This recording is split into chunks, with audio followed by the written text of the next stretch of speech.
हमारा एक बहुत ही बड़ा फैकल्टी है माइंड। इतना बड़ा फैकल्टी है कि वो बाकी सारे और जो फैकल्टी हैं सबको ओवर पावर किए रहता है, संतुष्ट नहीं हो पा रहा। कहीं होगा ही नहीं। We are so much into a jail. वो छोटा सा डिवाइस है जो स्मार्ट डिवाइस आपने कल बताया, वो है ना एक जेल बन गया है हमारे लिए। अगर उस जेल से निकलेंगे हम लोग जैसे हैं नया जेल बना लेंगे। रिसेंटली एक न्यूज आया हुआ था, एक हस्बैंड ने 1.5 घंटे का वीडियो बनाया। उसने बताया कि मैं बहुत परेशान हूँ मेरी जिंदगी के अंदर, मेरी वाइफ से, मेरे इन-लॉज से। आखिर में उसने 1.5 घंटा बात करने के बाद भी सुसाइड का कदम लिया। हम लोग ऐसे मूर्ख हैं, ऐसे बेवकूफ हैं। मैं कहता हूँ अब कॉन्स्टिट्यूशन ऐसा बनना चाहिए कि अपने देश में शादी हो। अगर पाकिस्तान और इंडिया में शादी खुल जाए तो कोई पाकिस्तानी अपने ससुराल में बम गिराना चाहेगा? ये चीज नहीं मान सकते गुरुजी, बहुत बहुत डिफिकल्ट है। इसी को तोड़ने के लिए तो ओशो का पृथ्वी पर आगमन हुआ। In spirit world there is no Hinduism, there is no Buddhism, there is no Islam, there is spirituality. जो बहुत ब्रह्मचार्य रखते हैं और सेक्स को बहुत दबाते हैं, वो जब मरते हैं उनका नेक्स्ट लाइफ इस्लाम में।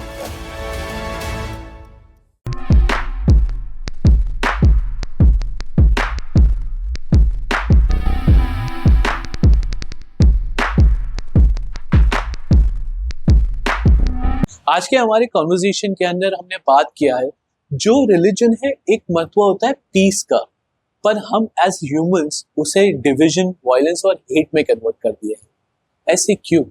बट अगर मैं कहूँ कि there is a way to break this cycle, what if love, understanding, even something as simple as cross culture marriage could bring the world closer? वैसे आज हमारे साथ स्वामी आनंद अरूप जी ने उनका नॉलेज शेयर किया है कि हम क्या कर सकते हैं कि हमारा जो वर्ल्ड है we can achieve peace, and spirituality कैसे हमारे बॉर्डर्स को अलग अलग जगह करने की हिसाब से एक कर सकती है। How we as individual can play a role in shaping a better future. जो हम गो थ्रू कर रहे हैं हमारे बच्चे और उनके बच्चे गो थ्रू ना करें, और हमारी लाइफ बैड होने की जगह पे और अच्छी हो, और डिवीजन होने की जगह पे हम यूनाइटेड हो। कैसे, ये तो आपको आगे ही पता चलेगा। आज का हमारा जो कॉन्वर्सेशन है मोस्टली बहुत सारे लोगों के पर्सपेक्टिव को चैलेंज करता है। It will also break the conventional thinking and offer you a new way to see the world. Now stay with us till the end. You might walk away with a completely different outlook in life, spirituality, and humanity itself. Swami ji, welcome to Kabir Vani podcast. Thank you. Actually आपने हमें ये मौका दिया, उसके लिए मैं बहुत शुक्रगुजार हूँ। स्पिरिचुअलिटी मेरा एक बहुत करीबी टॉपिक है, जिससे मैं बहुत लगाव से सुनता हूँ, बात करता हूँ, और मुझे ना पसंद है कि हमारा जो कॉन्वर्सेशन होता है वो दूसरे लोगों तक पहुंच सके, और अगर उनकी ज़िंदगी में हम 1% भी फ़र्क पड़ा सकते हैं ना, तो मेरे को ऐसा लगता है हमने ना बहुत सी चीज़ें अचीव कर ली, और हेंस हमारा ये पॉडकास्ट है। आज का जो मैं टॉपिक है, मैंने आपके ना बहुत सारे पॉडकास्ट देखे ना, उसके अंदर हमने बात की हुई रिलेशनशिप के ऊपर ओशो जी के ऊपर।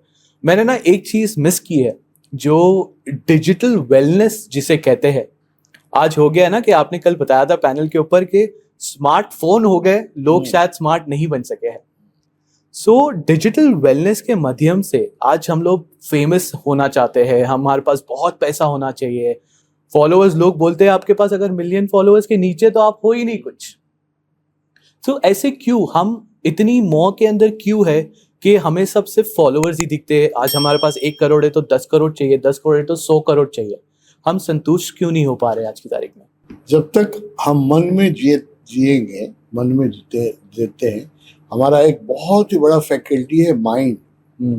इतना बड़ा फैकल्टी है कि वो बाकी सारे और जो फैकल्टी हैं सबको ओवर पावर किए रहता है। जैसे हमारे पास बॉडी है, हार्ट है, माइंड है, और एक और है जिसको हम लोग रूह कहते हैं, सोल, बीइंग है ना। लेकिन ये सबको माइंड जो है ना, सबको ओवर पावर किया रहता है। आप कौन है, आपकी कॉन्शियसनेस क्या है, उसको तो देखने ही नहीं देता है। भावना, हार्ट से जो प्रेम और भावनाएं होती हैं उस पर भी छाया रहता है। तो और इस मन का देखिए दो नाम है, एक नाम है इस मन का ईगो, मन का ही नाम है, दूसरा नाम इसको घमंड कहिए हिंदी में, है ना, ईगो, और दूसरा है इसका नाम माइंड, है ना। और दोनों के एक ही लक्षण है कि इसको हमेशा कुछ चाहिए। जैसे यहाँ हम बैठे हैं ना, तो जो मन से आप सुनिएगा तो कभी संतुष्ट होगा ही नहीं, उसको चाहिए था और ऑडियंस होता। देखिए ना कहीं खोजेगा ना, थोड़े से ऑडियंस आए और ऑडियंस होता, यहाँ एयर कंडीशन रहता तो अच्छा होता, साउंड सिस्टम और इससे इम्प्रूव होता, मतलब कहीं ना कहीं और खोजने ही लग जाता है। मन की आदत है, मन और ईगो दोनों की आदत है, तो उसको हमेशा कुछ और चाहिए, संतुष्ट नहीं हो पा रहा, कहीं होगा ही नहीं, कहीं नहीं होगा जी, और होने भी नहीं देगा। इसको भी आप कबीर साहब अच्छी तरह से समझ लीजिए कि जब तक हम लोग मन से मुक्त नहीं होंगे, आपके पॉडकास्ट में मिलियन के ट्रिलियन भी अगर दर्शक आ जाए, फिर भी मन करेगा कि नहीं भाई, अमेरिकन भी होते इसमें, फ्रेंच भी होते, है ना, थोड़ा कमी है। कभी ये संतुष्ट, हम लोग जैसे आश्रम बना रहे हैं, देखिए हम लोग भी उसके विक्टिम हैं, हम लोग भी उससे मुक्त नहीं है। पहले जब प्रोफेशन में थे तब चाहते थे मेरी कंपनी डिजाइन कंपनी थी, उसको और काम मिले, और ख्याति हो, बैंक में और पैसा हो, दोस्तों के पास जैसी गाड़ी है उससे अच्छी गाड़ी हो, है ना, तो और की डिमांड थी। अब उससे अलग हो गए, छोड़ दिया, प्रोफेशन छोड़ दिया, सब छोड़ दिया, लेकिन और नहीं छूटता है, और हमेशा जिंदगी में रहता ही है। देखिए क्या है, अब क्या है, और आश्रम बनाए। अरे हमने नेपाल में 115 सेंटर बना दिए उसके, 6 तो ऐसे जैसे आप देख रहे हैं ना, हम लोग उसको कम्यून कहते हैं, जो बड़ा होता है जिसमें सैकड़ों लोग रह सकते हैं। 6 कम्यून है तपोवन के साथ जुड़े हुए, और 100 से ज्यादा सेंटर है। 1 लाख लोगों को मैंने नेपाल में दीक्षा दिया है, और नेपाल से बाहर भी 30-40 हजार 50 हजार होंगे, नेपाल से बाहर भी। लेकिन ये मन क्या कहता है, और बॉम्बे क्यों आए हैं, और लोगों तक बात पहुंचे। सही बात है, सही बात है। बॉम्बे आके देखिए क्या सुख क्या हो रहा है। देखिए हम लोग असुविधा में रहते हैं, जब भी आश्रम से बाहर निकलते हैं, यहाँ पर सन एंड सैंड में बॉम्बे के बढ़िया होटल में सबसे बड़ा सूट मुझे लिए लोगों ने रखा था, जिसका 35,000 शायद दिन का उसका रेंट है। मैं उसमें बहुत दुखी रहा। हम लोग जो आश्रम में रहते हैं तो हमारा इतना सुखी रहते हैं, रूटीन लाइफ है, खाना एकदम रूटीन है, और जंगल है, पहाड़ है, हिमालय है, बहुत सुखी रहते हैं, लेकिन मन सुखी नहीं रहने देता है। पर ये चीज मन सुख आप जो बोल रहे हो ना स्वामी जी, आप बता रहे हो कि आपका जो और है ना वो हमारे और से बहुत अलग है, लेकिन सिर्फ उसका नाउन फर्क है, क्वालिटी कोई फर्क नहीं है। आपको और दर्शक चाहिए, है ना, और व्यूअर चाहिए, हमको और सन्यासी चाहिए, और आश्रम चाहिए। मैं समझता हूँ ये भी बॉन्डेज है। गुरु को पढ़ के मैं समझ रहा हूँ कि अभी यहाँ आए हैं हम लोग, बॉम्बे में भी सेंटर खुले, यहाँ पर भी सेंटर खुले आश्रम का। परसों जो दीक्षा हुई तो 40 लोगों ने दीक्षा ली, लेकिन मन कहता था कि और भी लेते, और हो जाते, 400 हो जाते, 400 हो जाते, या बॉम्बे में जाके करें, वहां भी कुछ हो जाए। तो ये और जो है ना, ये जोगी हम लोग को नहीं छोड़ता है। सिर्फ नाउन बदल गए। आपको और ऑडियंस चाहिए, एक व्यापारी है उसको और पैसा चाहिए, है ना, कोई फिल्म हीरो हीरोइन है उनको और फैन चाहिए, और हम लोग को और आश्रम चाहिए और सन्यासी चाहिए। ये और से कोई हम लोग मुक्त है ही नहीं, और से मुक्ति ही मोक्ष है, ये भी पता है हमको। गुरु ने बहुत अच्छे से सिखाया है कि जब तक तुम जितना है उसमें संतुष्ट नहीं होगे, जितना दिया है, अगर जितना दिया सरकार ने तुझको पर वो पॉसिबल है क्या स्वामी जी? वो जितना दिया है उससे आप संतुष्ट हो सकते हो? जरूर हो सकते हैं, संतुष्ट होने की क्योंकि वो और आपने जो बताया ना, वो और पीछा नहीं छोड़ता है। नहीं छोड़ता है। उसी और से पीछा छुड़ाने के लिए तो हम लोग गुरु के पीछे लगे। उसी और से पीछा छुड़ाने के लिए ये माला पहना है, ये कपड़े लगाए हैं। एक ही मकसद है कि भगवान इस और से मुक्त करो, और से मुक्त करो। और पैसे से मुक्त हो गया, और मटेरियल सक्सेस, और घर बने, गाड़ी और खरीदे, इस सब से मुक्त हो गया। लेकिन और से मुक्त नहीं हो पाया। अब बॉम्बे में भी अपना सेंटर बने, बॉम्बे में ही नहीं, अब हम लोग कल बात करते गुजरात जाए, गुजरात में भी अपना एक सेंटर दो, अहमदाबाद में भी होना चाहिए। तो हम लोग भी, मैं समझ रहा हूँ ये और जो है ये गुलामी है ना, लेकिन छोड़ता नहीं। हाँ, सारे दुनिया को नचा रहा है, योगियों को भी नचा रहा है, भोगियों को भी नचा रहा है।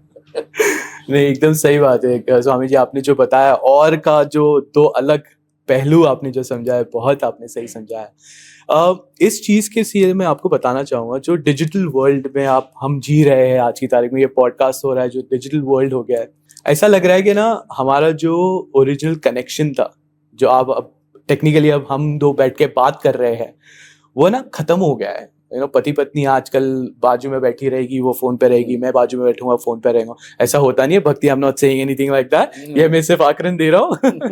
But what happens is we are so much into a jail, right? वो छोटा सा डिवाइस है, जो स्मार्ट डिवाइस आपने कल बताया, वो है ना एक जेल बन गया है हमारे लिए। कैसे हो जाता है ना, कभी कभी बचता नहीं है ना नोटिफिकेशन, ऐसा लगता है कि यार क्या हो गया है। वो जेल में से निकलने का तरीका क्या हो सकता है स्वामी जी? देखिए, अगर उस जेल से निकलेंगे हम लोग, और हम लोग जैसे हैं नया जेल बना लेंगे। ये क्या समझते हैं, ये जो अभी इलेक्ट्रॉनिक मीडिया का जो जेल है, तो ज्यादा पुराना 25-30 साल का है।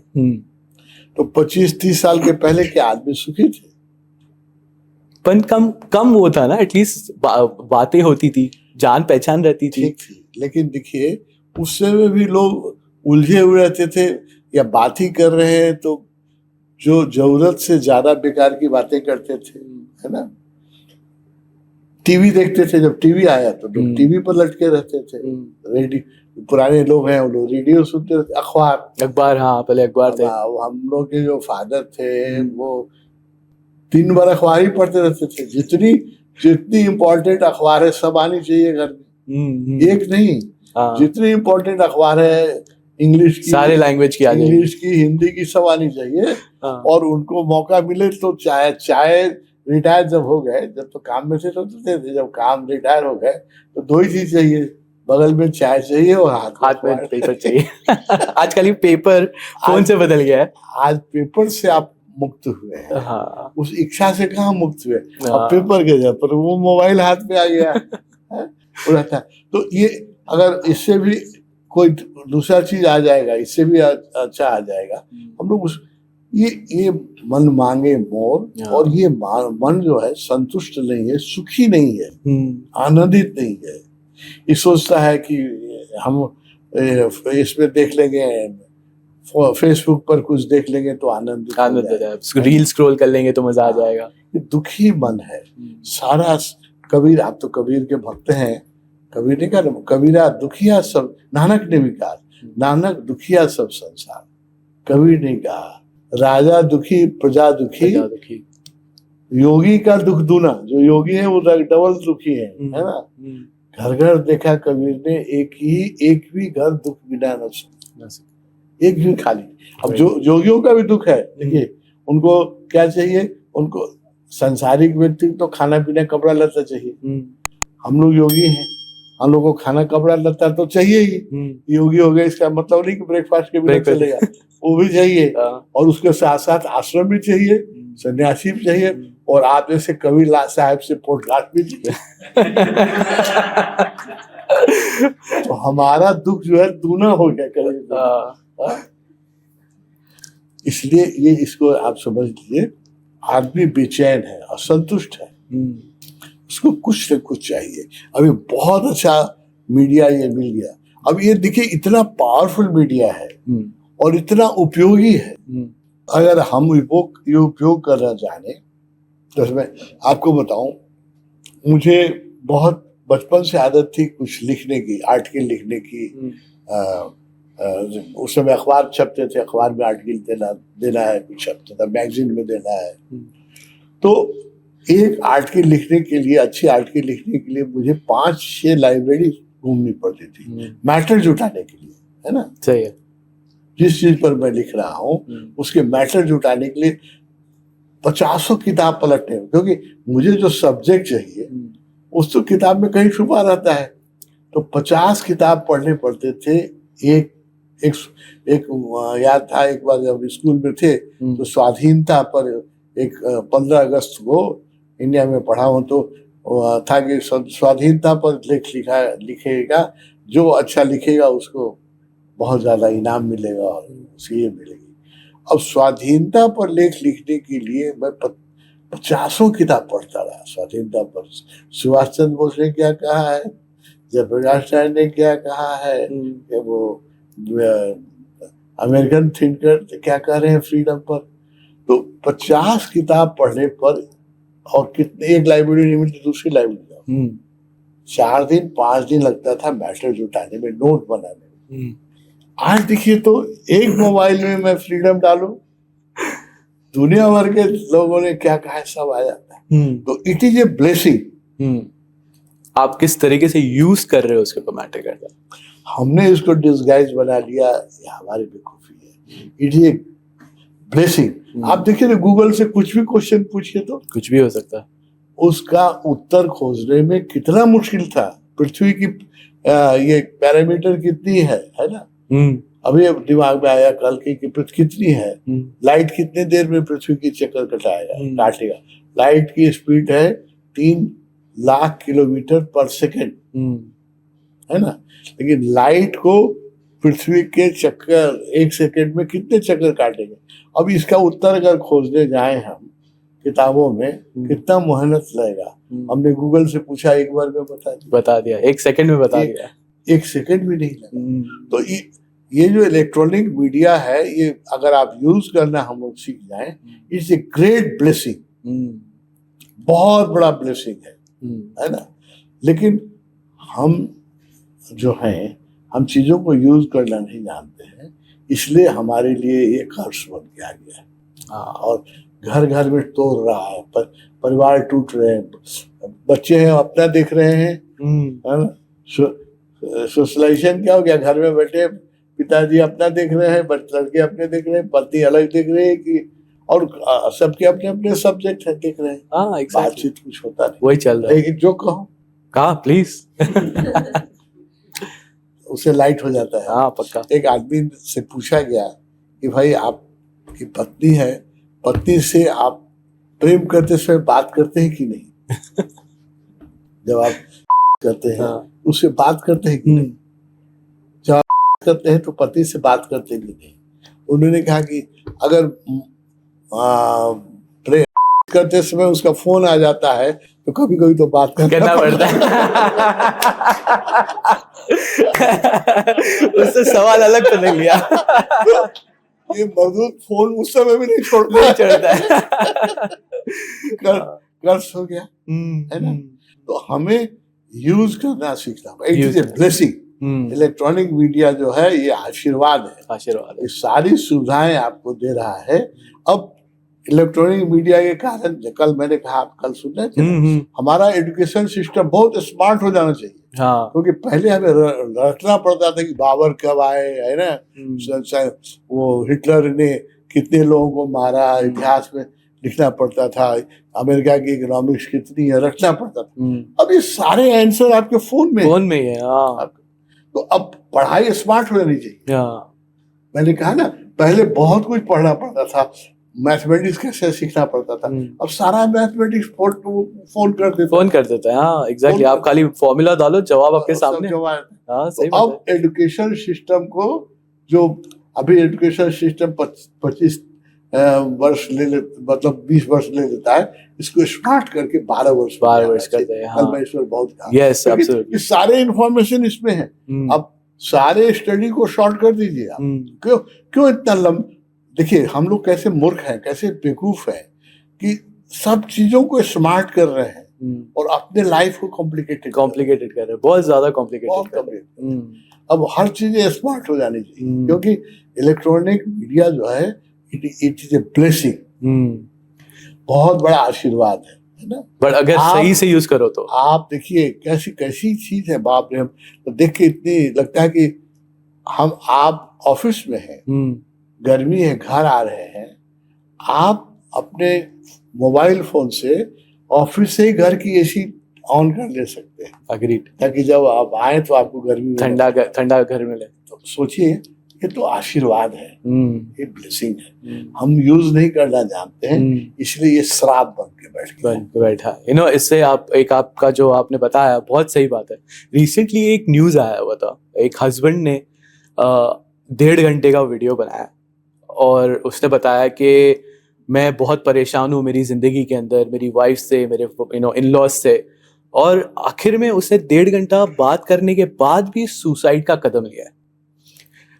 सैड पार्ट पता है मुझे क्या लगा, कि आज भी मैं सोचा, मेरे को गूज़बम्स आते हैं ये सोच के कि बंदे को कितना तकलीफ होगी कि उसने वीडियो बनाया, वीडियो बनाने के बाद भी उसने सुसाइड कर लिया। कहीं ना कहीं ये जो दुरुपयोग हो रहा है टेक्नोलॉजी का, इससे रिश्ते कम हो रहे हैं। मुझे ऐसा लग रहा है कि अगर शायद वो किसी दोस्त से बात कर सका होता या किसी काउंसलर से जाके बात कर सका होता तो शायद उसकी जिंदगी बच जाती। लाइफ अफर्मेटिव ही इतने मैसेज है मोबाइल फोन में, आप उसी फोन से उसो का जीवन के बारे में जो प्रोपोजल है वो 5 मिनट सुना होता, मूड उसका चेंज हो जाता। एग्जैक्टली, लाइफ तो एक बहुत बड़ी ब्लेसिंग है ना, अपॉर्चुनिटी है, यू कैन उस जीवन का कुछ भी कर सकते हैं। तो मोबाइल फोन में तो सब कुछ है, सब कुछ है। अब हम लोग गलत चीज चुनते हैं तो हमारी गलती है ना, इलेक्ट्रॉनिक मीडिया की गलती नहीं है। ये तो मैं अभी भी कहूंगा कि इलेक्ट्रॉनिक मीडिया जो आया है ब्लेसिंग बन के आया है, लेकिन चूंकि हमको स्वर्ग में रहने नहीं आता है, हम इसको भी नर्क बना रहे हैं। तो स्वामी जी, अगर कोई और इंसान वो थॉट प्रोसेस से जा रहा है तो ये टेक्नोलॉजी को यूज करके वो कैसे बेटर लाइफ कर सकता है, या अगर वो कोई तकलीफ से गो थ्रू कर रहा है तो वो क्या डिफरेंट कर सकता है? देखिए, आपको मैं प्रमाण दूं, जब ये नहीं आता इलेक्ट्रॉनिक मीडिया तो हमको कैंप लेने जाना पड़ता था। तो रूस में क्या था, मैं कैंप लेने, मुझे याद है, तो एक जितना बड़ा मेरा सूटकेस था ना, उतना ही बड़ा सूटकेस में मुझे कैसेट ले जाने पड़ते थे, मेडिटेशन के, भजन के, ओशो के स्पीच के, है ना। एक सूटकेस मुझे ले जाना पड़ता था, और खोजने में इतनी दिक्कत होती थी कौन सा कहाँ बजाना है और कितने दूर पर बजाना है ना। ये मैं कह रहा हूँ इसी शताब्दी के शुरू के दिनों में, ये नहीं आ चुका था। 2000 के साल की बात, 25 साल पहले की बात कर रहा हूँ। मुझे जितना लगेज ले जाना पड़ता था कैंप करने के लिए, अमेरिका जाता था, जब जहाँ जाता था तो एक सूटकेस मुझे कैसेट ले जाना था, और खोजने में मेरी नानी मर जाती थी। गाना खोलते हैं, भजन कौन सा काम है। अब ये एक फोन से काम चल रहा है, एक फोन के लिए जाता हूँ, उसमें खोजने में भी कोई टाइम नहीं लगता। सही बात है। तो ये तो हमारे लिए बहुत बड़ा वरदान है, बहुत बड़ा वरदान है ना। अब मैं यहाँ बैठा हूँ और मुझे देखना है कि मेरे अभी तपोवन में क्या टेम्परेचर है, यहाँ से देख सकता हूँ। सही बात है। लोगों को इंस्ट्रक्शन दे सकता हूँ कि भाई ये मेरे रूम का ये कर देना, साफ कर देना। तो इसीलिए इसका सदुपयोग हो सकता है और सदुपयोग करना चाहिए। लोगों को सिखाना चाहिए how to make your life happy and comfortable, जो आपके लिए नर्क बन रहा है उससे comfortable and use it correctly. Yes very important. Knowledge दे सकता है ये बाप, इतना नॉलेज कभी संभव था इतना नॉलेज आदमी के दिमाग में रखने की। अब देखिए, मेमोरी की कोई जरूरत नहीं रही। और आज का आपका एजुकेशन सिस्टम क्या है? आपका एजुकेशन सिस्टम अभी तक जो है कि बस घोघो दिमाग में रखो और एग्जामिनेशन हॉल में जाकर रट्टा मारो, लिखो, 3 घंटे में उसकी वोमिट करो जो रात भर पढ़े हो। एग्जाम के दिन में रात भर हम लोग पढ़ते थे, नहीं कोई तो रात भर भी नहीं पढ़ते ना, सुबह उठ के याद आता था अरे आज की एग्जाम में पढ़ना है। हाँ, और वहां जाकर के जो पढ़े हो तो बस 3 घंटे याद रहना चाहिए। बस वहां पर उसकी वोमिट करो, उसका भूल जाओ। That's it. घर आने के बाद शांत। 3 घंटे नहीं को उसको लिख सके, फेल कर जाओगे। तो आज इसकी कोई जरूरत है? मेमोराइज करने की कोई जरूरत है? कुछ नहीं। इसलिए मैं कह रहा हूँ आपके मीडिया से फिर मैं कहना चाहता हूँ लोगों को, अब लोगों को सबसे पहले जो काम करना चाहिए वो ये करना चाहिए कि एजुकेशन को स्मार्ट कर देना चाहिए। एजुकेशन को स्मार्ट करना चाहिए, एब्सोल्युटली। जो 4 साल में होता था वो 4 महीने में हो जा सकता है ना?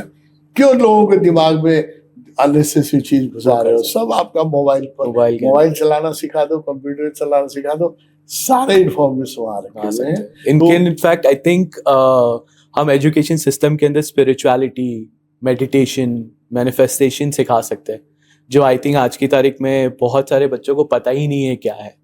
हालांकि वो करते जरूर है, बट अगर हम उन्हें सिखा दें कि जो स्टार्टिंग की उम्र है, जो 4 साल 5 साल 6 साल के बच्चे हैं, उनको हम सिखा दिया कि मेडिटेशन कैसे डायरेक्टली करना है, मेरे ख्याल से जो सारी जो घटनाएं हो रही है वो बहुत लेवल तक कम भी हो सकती है। आपका क्या कहना है उसके ऊपर? कबीर साहब, जो घटनाएं हो रही हैं मैं तो बहुत कहूँगा कम हो रही हैं। जितने विकसित देश हैं वहाँ पर जो अभी घटनाएं हो रही हैं, जैसे सबसे इकोनॉमिकली सबसे अभी डेवलप देश अमेरिका माना जाता है। करेक्ट। अमेरिका में प्रत्येक दिन लगभग साल में मैंने देखा, 10 साल का इतिहास देखा है, हर साल 350 से कम मास शूटिंग नहीं हुई है कभी, इनोसेंट लोगों की। अभी इस साल न्यू ईयर्स के दिन 3 जगह मास, 1 जनवरी को इसी साल अमेरिका में 3 जगह मास, लोग न्यू ईयर का फंक्शन मना रहे हैं। एक आदमी ट्रक लेके आया और सबको पीसता हुआ चला गया। 12 आदमी को शूट कर दिया, उसको भी शूट किया, है ना? न्यू ईयर्स इस साल 1 जनवरी को जो आनंद मनाने का दिन है, ये अच्छी शुरुआत का दिन है, उस दिन 3 जगह मास शूटिंग हुई है, जिसमें इनोसेंट बच्चे मारे जाते हैं। और बच्चे ऐसे हो गए हैं, जितने डिस्टर्ब हो गए कि वहां पर तो गन खरीदना जैसा है आपके हमारे यहाँ जैसे कोका कोला की बोतल खरीदना है या चाउचो खरीदना है, वैसा हो गया है। कोई भी जाके 18 साल का सर्टिफिकेट दिखा, कोई भी बंदूक खरीद सकता है ना? हर घर में, मैं अमेरिका के घरों में आश्चर्यचकित हो गया। हमारे वार्डरोब में मैंने देखा था कि लोगों को जरूरत से ज्यादा कपड़े होते हैं ना, एक ही स्वेटर 2 स्वेटर पहनता है, लेकिन जो धनी लोग हैं देखता हूँ उनके पास 12 हमारे ठंडा मुल्क में, मैं नेपाल में रहता हूँ, तो लोगों के 12 स्वेटर झूलते रहते हैं, 15 स्वेटर झूलते रहते हैं। वैसे मैंने अमेरिका में वार्डरोब में देखा लोगों के 12 बंदूक है, अलग अलग तरीके। ओ एक ही सेकंड में 6 गोली चलाने वाली बंदूक है ना, ऑटोमेटिक वेपन्स है। वार्डरोब में 12 बंदूक रखी हुई है। अच्छा, बच्चा जो है वो देखता है कि बाप चलाते हैं, ये करते हैं, आखिर बंदूक है, उसको भी ये होता है कि भी चलाएं। बच्चे स्कूल में, जब पिताजी ऑफिस गए, बच्चे गन लेकर के स्कूल में जाते हैं और अपने टीचर को मार देते हैं। तो मैंने देखा, अभी आप देखिएगा, कई सालों से अमेरिका में मिनिमम मास शूटिंग, सब न्यूज आता नहीं है। हाँ, सही बात है, आता नहीं न्यूज। आप देखिएगा, गूगल पे खोज लीजिए, 350 पब्लिक शूटिंग इन एवरेज एवरी ईयर हो रही है। 350 मतलब समझिए कि प्रत्येक दिन एक हुआ ना, 365 दिन का साल होता है तो और कैसे बच्चे स्कूल में अपने कलीग्स को मार रहे हैं। सिनेमा देखने लोग गया है, वहां लोग बंदूक लेकर के उसको शूट कर रहे हैं। म्यूजिक कंसर्ट हो रहा है, वहां शूट कर रहे हैं लोग, है ना? न्यू ईयर्स मना रहे हैं, शादी ब्याह की भोज हो रही है, उसमें जाके वो कर रहे हैं। अब देखिए लाइफ कितना इनसिक्योर हो गया, और क्या लाइफ की क्वालिटी रह गई। पैसा बहुत हो गया। पेट्रोल पंप पर अमेरिका में हर साल लोग मारे जाते हैं। बहुत सही बात की आपने। ये बहुत आई थिंक ये तो न्यूज शायद कहीं भी आती नहीं हो गया, इसलिए नहीं आती। देखिए मैं बताऊं आपको कि पेट्रोल पंप पर नाइट में कोई अमेरिकन काम करना नहीं चाहता है, क्योंकि बहुत डेंजरस है। तो सब एशियन लोग रहते हैं। एशियंस में भी हम इंडियंस ही होते हैं उधर, इंडियन और नेपाली। इंडियन से भी गरीब नेपाली है। तो सबसे ज्यादा नेपालियों को जो काम मिलता है और इंडियंस को जो काम मिलता है, गरीब है हम लोग, तो हम लोग को जो काम मिलता है कि पेट्रोल पंप पे नाइट की ड्यूटी करो। और नाइट ड्यूटी में पेट्रोल पंप में आते हैं, अधिकांश लोग शराब पी के आते हैं, और स्पेशली जो बहुत वहाँ अफ्रीकन लोग हैं, हाँ, है ना, बहुत डिस्टर्ब है। आएंगे, पेट्रोल बढ़ाएंगे, है ना, पैसा मांगे, शूट मारेंगे। हाँ, सबके गाड़ी में पिस्तौल रहता है, रहती है। हर की गाड़ी में पिस्तौल रहता है, शूट कर देंगे। और क्रेजी पार्ट है ना, वो सोच के आते हैं हाँ, कि हम पेट्रोल भराएंगे, इसको मार के हम निकल मार के जाएंगे। चले, उसको थ्रिल है। हाँ, अब मुझे गाड़ी अमेरिका में चला रहा था, एक जगह मैं ड्राइव कर रहा था, तो एक आदमी पास नहीं दे रहा था, बहुत स्लो चल रहा था, बहुत स्लो चल रहा था, रात का समय था। हाँ, तो वो इतना स्लो चल रहा है, पास नहीं दे रहा है, मैंने थोड़ा हॉर्न बजाया। हाँ, मेरे बगल में जो कलीग बैठे थे, मेरे बंदूक है उसके पास, अरे बाप रे, घुमा के गोली मार देगा। हाँ, नॉर्थ कैरोलिना की बात है ना। लोग इतने डिस्टर्ब हैं कि आप गाड़ी से पास मांगे, वो गोली मार देंगे। हाँ, चुपचाप पीछे रहो। आई थिंक इसके लिए बहुत सारे लोग वहां पर अपने अपने से काम रखते हैं, अपना अपना देखो, बाकी दुनिया का ज्यादा देखो नहीं। लेकिन वैसे दुखी इस जगह में हर दुनिया के, हर देश के लोग अमेरिका जाना चाहते हैं। अगर देखिए, पहले ऐसा होता था कि बहुत लोग तपस्या करते थे तो योगियों के पास भगवान आ जाते थे और बोलते थे मांगो वरदान, क्या मांगोगे। आज अगर हिंदुस्तान के योगियों के पास भी भगवान आ जाए, अब तो कमाते हैं, लेकिन आ जाए तो योगी लोग क्या मांगे जानते हैं? अमेरिका जाना है, green card. Green card. America भी नहीं जाते, सीधा ग्रीन कार्ड चाहिए। तो हमको अमेरिका के इवन सन्यासी भी सब तोड़ने के लिए अमेरिका तैयार है। Every master want to go to America. America, yes, yes. Every engineer want to go to America, every doctor want to go, every Indian wants to go to America. अगर आज जो लोग नेशनलिज्म का बहुत नारा देते हैं कि राष्ट्र पर रहो, हमारा भारत सबसे महान है ना, अगर अमेरिकन एम्बेसी बॉम्बे में भी जो है वो अनाउंस करे कि आज रात भर में जो लोग भी आएंगे उनको ग्रीन कार्ड मिल जाएंगे, तो कितनी बड़ी भीड़ लग जाएगी। आई एम प्रीटी श्योर यहाँ से भी लोग भागेंगे, आपको बता रहा हूँ। उसके सबसे आगे वही लोग रहेंगे जो नेशनलिटी का सबसे ज्यादा भाषण देते हैं, राष्ट्रीयता की जो बहुत बात करते हैं ना, वो सबसे आगे। ऐसा रहा जाए कि रात भर रहो, सुबह में ग्रीन कार्ड मिलेगा, होल बॉम्बे रात में लाइन में खड़ा हो जाएगा। ऑफ कोर्स उस जगह जाने के लिए जहाँ लाइफ इनसिक्योर है। आप गाड़ी में पास मारे तो आपको गोली मार दिया जा सकता है।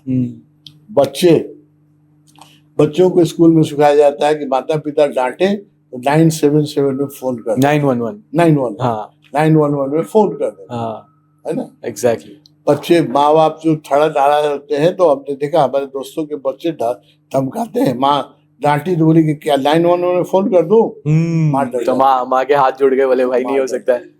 सही बात है। तो लाइफ की क्वालिटी ऐसी हो गई है, फिर भी ग्रीन कार्ड लेने के लिए चलेंगे अमेरिका में जो सही तरीके से जाते हैं, आपको जान के आप पता है कि नहीं, अमेरिका में इलीगल वेज में, हमारे यहाँ नेपाल से लोग जाते हैं, इंडिया से भी जाते हैं इलीगल वे में, उनको जो ले जाने वाले हैं वो लोग 50-50 लाख रुपया लेते हैं। सही बात है, सही बात है। 2 महीना लगता है मैक्सिको के वो बॉर्डर के थ्रू। कहाँ सारी दुनिया से घुमा के ले जाते हैं, 2 महीना लगता है। और मैक्सिको से चावल की बोरी में कस करके बॉर्डर क्रॉस कराते हैं। नेपाल से जो लाते हैं उसका डाटा मुझे पता है, इंडिया का मुझे पता नहीं है। आधे लोग रास्ते में मर जाते हैं। हाँ, सही बात है। लड़कियों का साथ हो जाता है, लड़कों के पैसे घड़ी तक, मोबाइल तक चोरी चली जाती है, पीटे जाते हैं। मतलब हर साल नेपाल से 50,000 लोग ट्राई करते हैं तो 25,000 रास्ते में मर जाते हैं। और वहां पहुंचने भी लगते हैं तो जो हेलीकॉप्टर से जो देखता रहता है मैक्सिको से कौन कौन आ रहा है बोर्ड पर, शूट कर देते हैं। हाँ, लोग तो 1 सेकंड में सोचते भी नहीं लोग। हाँ। और मेरा एक आश्रम है, वो बॉर्डर पर है, मैक्सिको और अमेरिका के बॉर्डर पर, वहां हम लोग रहते हैं। सबसे ज्यादा इन्फिल्ट्रेशन वहां से होता है। वहां पर ट्रक के बोरों में लोगों को बांध करके ले आते हैं, क्योंकि ऊपर चावल का रख दिया और नीचे बोरे में आदमी है ना, वो बॉर्डर क्रॉस करने के ऐसे लाते हैं। कई बार देखा गया कि बोरे में जो बंद थे 25 आदमी मर गए। हाँ। इस तो तकलीफ के बाद भी अमेरिका वो तरफ पैराडाइज है। अभी जोगी से चाहिए या भोगी से कहिए, डॉक्टर। क्यों स्वामी जी, क्यों ऐसा है कि हम नेपाल है, इंडिया है, हमारा जो भूमि है उनको हम वो लेवल पे नहीं लेके जा सकते, क्योंकि कहीं ना कहीं कुछ तो वो वहां देख रहे होंगे, शायद पैसा देख रहे हैं, शायद लाइफस्टाइल देख रहे हैं, बड़ी बड़ी गाड़ियां, बड़े बड़े बंगले देख रहे हैं। यहाँ ऐसा हो गया कि रास्ते पे पॉट होल्स है, वहां नहीं है। क्या वो रीजन से लोग जाना चाह रहे हैं? रीजन क्या है? रीजन शुरू में ही आपको कह दिया था, ये मन मांगे मोर, दिल मांगे मोर, जहाँ और चाहिए और चाहिए, और जहाँ है वहाँ संतुष्ट रहिए। अब आपको मैं बताऊं, कनाडा में, अमेरिका में मैंने बहुत काम किया है, बहुत लोगों को दीक्षा दी है। अब जो अच्छे लोग हैं वो कहते हैं मुझे कि तुम मुझे नेपाल का ग्रीन कार्ड दिलवा दो, हम सब बेच बाज के नेपाल में, हिमालय में आके तुम्हारे पास रहेंगे या आश्रम में रहेंगे। I am ready to sell everything, क्योंकि जीवन इतना कॉम्प्लिकेटेड हो गया है, मैं हिमालय में रहना चाहता हूँ। अमेरिकन जो है, कैनेडियन जो है, वो भारत आना चाहते हैं। आपको जान के आश्चर्य होगा कि करीब करीब 8 से 9% अमेरिकन के कोई न कोई अभी इंडियन गुरु है। हाँ, सही बात है, सही बात है। अच्छा, तो कोई रविशंकर है, कोई सदगुरु है, कोई ओशो है, इतनी गुरुओं की तो हमारे यहाँ फैक्ट्री लगी हुई है। एब्सोल्युटली, हाँ। आई थिंक हर साल हमारे पास नए आ रहे हैं, गुरु प्रोड्यूसर है, कलरफुल और नए नए डिजाइन में। और अमेरिका में उसकी, जैसे यहाँ इंडियन को है कि ग्रीन कार्ड चाहिए, वैसे अमेरिकन को गुरु चाहिए। आई थिंक अभी अगर आप देख लो तो इलॉन मस्क हो गए, बिल गेट्स हो गए, स्टीव जॉब्स हो गए, मार्क जकरबर्ग हो गए, आप कोई नाम ले लीजिए, इधर ही है सारे, सबके गुरु यहाँ, सारे महाकुंभ में बैठे हुए हैं, सब बैठे हुए हैं, और सबके गुरु यहाँ हैं। जो है वो नीम करोली बाबा के यहाँ जा रहे हैं जी, कोई इस्कॉन में जा रहे हैं, कोई सदगुरु के पास जा रहे हैं, कोई रविशंकर के पास जा रहे हैं, कोई हमारे पास तपोवन भी आ रहे हैं। तो वो भी जहाँ है खुश नहीं है। हाँ, और उनके पास अरबों रुपए। वो हमसे, एक डॉक्टर ने कनाडा में मुझसे कहा, जिसका अपना प्राइवेट हॉस्पिटल था, उसके अंडर में उसके साथ कई डॉक्टर काम करते थे। वो कहता था पैसों से और प्रसिद्धि से मैं तंग आ गया हूँ, वो नेपाल का मुझे ग्रीन कार्ड दिलवा दो, ये सब बेच के मैं आके नेपाल में तुम्हारे हॉस्पिटल बना दूंगा और पैसा सब लगा दूंगा, and I want to die in Himalaya। अब चैन से मरना चाहता हूँ। अब देखिए, हम लोग का जो गरीब देश है, हमारे यहाँ ग्रीन कार्ड का सिस्टम न इंडिया में है न नेपाल में जी। हम लोग ऐसे मूर्ख हैं, ऐसे बेवकूफ हैं, है ना। अगर इंडिया और नेपाल में ग्रीन कार्ड का सिस्टम हो, मैं आपको बताऊं, लाखों अमेरिकन और इंडियन अप्लाई करने वाले हैं ग्रीन कार्ड के लिए, इंडियन, क्योंकि क्वालिटी ऑफ लाइफ यहाँ दूसरी ही है, वो देख रहे हैं। लेकिन हमारी सरकार को इसकी दृष्टि ही नहीं है ना।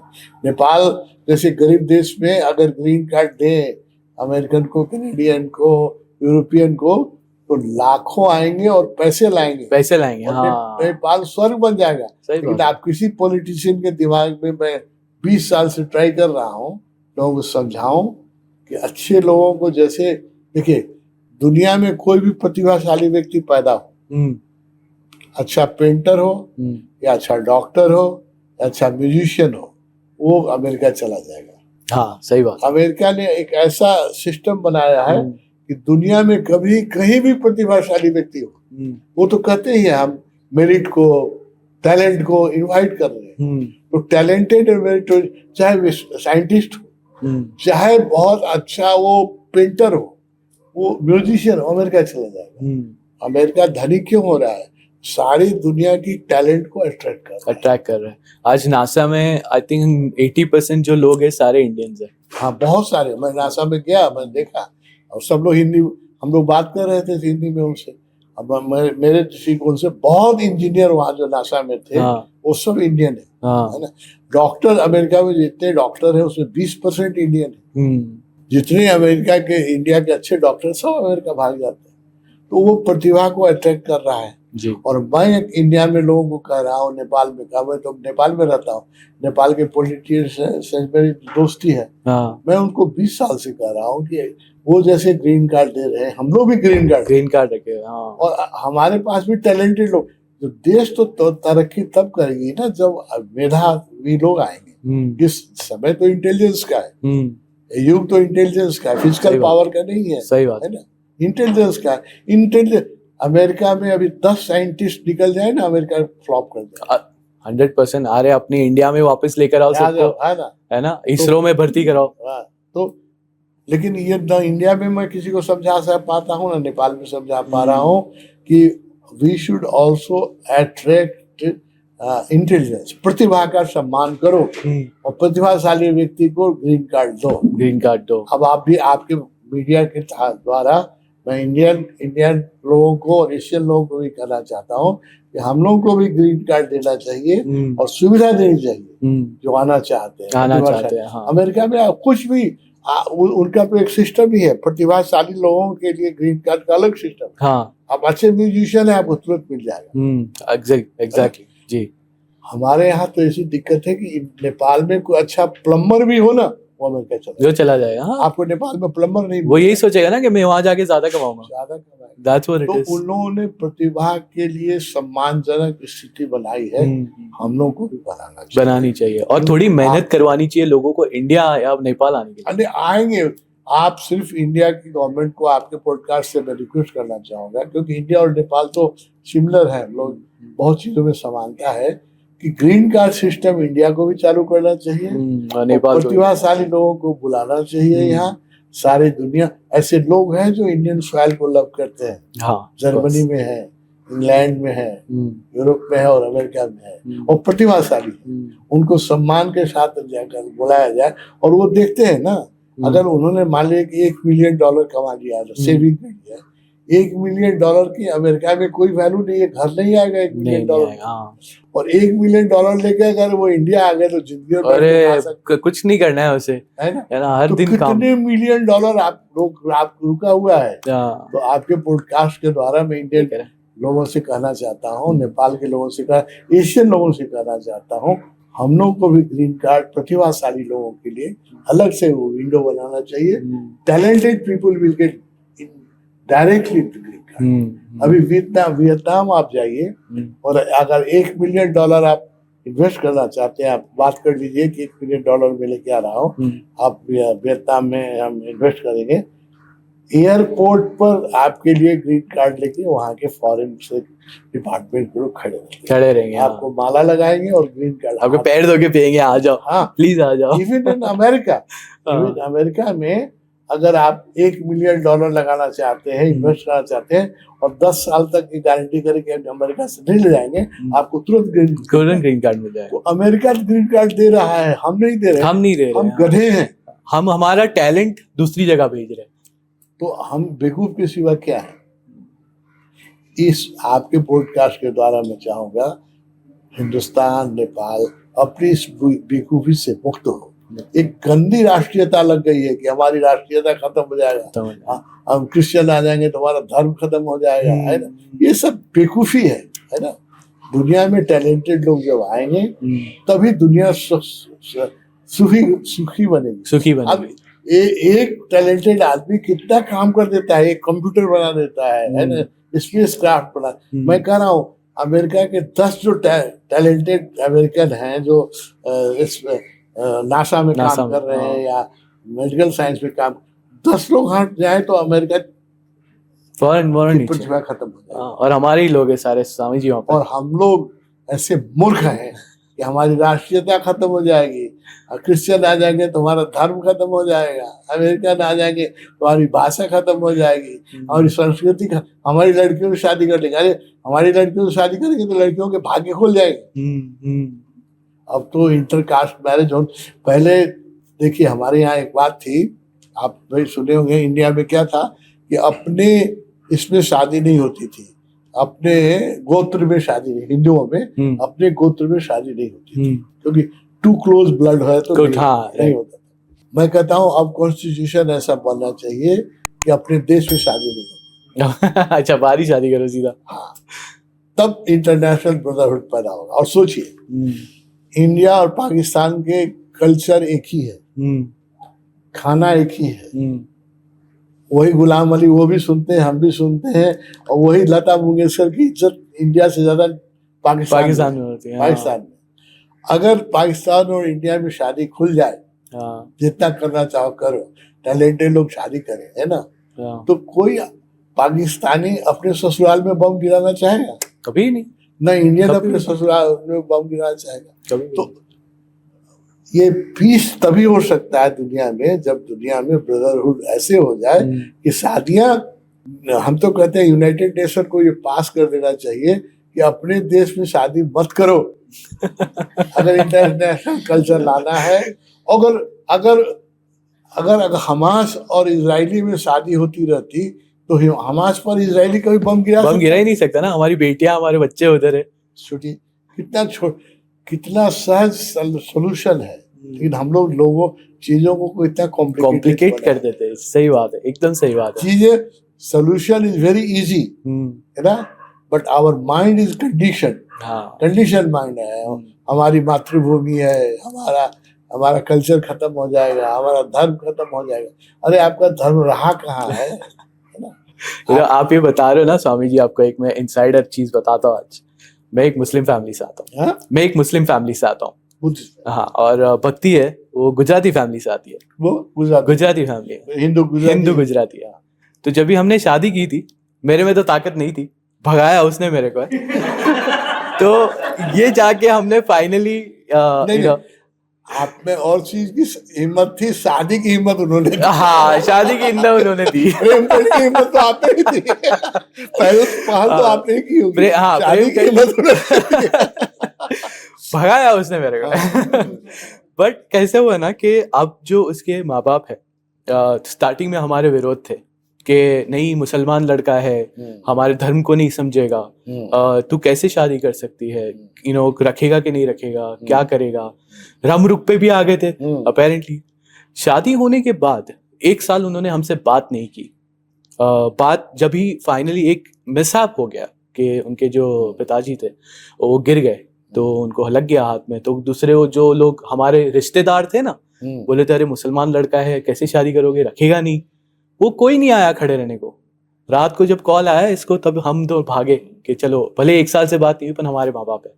और हमने ये किया। आज उसके जो डैड है मेरे सबसे करीबी है, देखिए वो उससे ज्यादा मुझसे प्यार करता है, ये मैं ओपनली बोल सकता हूँ। सो ये चीज अंडरस्टैंड करना थोड़ा डिफिकल्ट हो जा रहा है लोगों को। आई थिंक आज की तारीख में भी हम in living in 21st century, right, आज भी हम ये चीज नहीं मान सकते गुरुजी। बहुत बहुत डिफिकल्ट है। इसी को तोड़ने के लिए तो ओशो का पृथ्वी पर आगमन हुआ है। ओशो जो पृथ्वी पर आए हैं, इसी दीवार को तोड़ने के लिए आए हैं। ओशो आश्रमों में जो प्रेम हुआ, कभी ने किसी की जाति किसी ने पूछा ही नहीं। हम तपोवन में रहते हैं, 100 लोग करीब हमारे आश्रम में परमानेंट टाइप से रह रहे हैं। हमारे और आश्रम में भी लोग रह रहे हैं जो वर्षों मेरे साथ रहता है। मैं आज तक पता नहीं वो किस जाति का है, कभी पूछने की जरूरत ही नहीं हुई। और पाकिस्तान के मित्र मेरे आते हैं, मैंने बहुत सारे पाकिस्तान, अभी सऊदी अरेबिया के लोग मुझसे दीक्षा लेके गए हैं। वो बोले कि मुझे कभी लगा नहीं कि मैं किसी दूसरे धर्म के आश्रम में हूँ, मुझे अपना घर यहाँ लगा है। मेरे पाकिस्तान में मेरे बहुत फैन हैं, बहुत मित्र हैं। मेरे पॉडकास्ट में आप देखिएगा ना, कभी कभी तो जो मेरा हिंदी में पॉडकास्ट होता है उसमें नेपाल से ज्यादा व्यूअर पाकिस्तानी हो जाते हैं, क्योंकि उनका पॉपुलेशन भी ज्यादा है।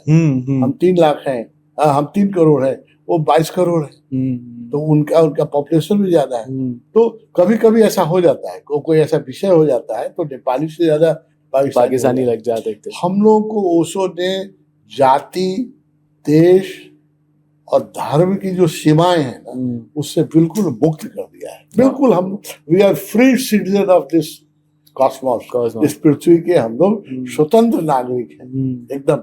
ये भूल के भी ख्याल नहीं आता है कि हम किस जाति में जन्म लिए थे। और सारी दुनिया हम पाकिस्तान में गए, 2 बार गए, भाषा अपनी, हम हिंदी बोलते हैं, सब समझते हैं। खाना हमको अपना मिल जाता है, दाल भात मिल जाती है ना, रोटी चपाती में, और अच्छी चपाती मिलती है जो यहाँ नहीं मिलती है। वो चपाती हमने पहली बार पाकिस्तान में खाया, वो उसके दाने क्या कहते हैं, उसके दाने के दाल डाल के पराठा बनाते हैं, क्या बोलते हैं, फूड है बहुत अच्छा। तो फिर उसके दाने डाल के पराठा बनाते हैं, इतना टेस्टी होता है, इतना टेस्टी होता है। समोसे मिल जाते हैं हमको।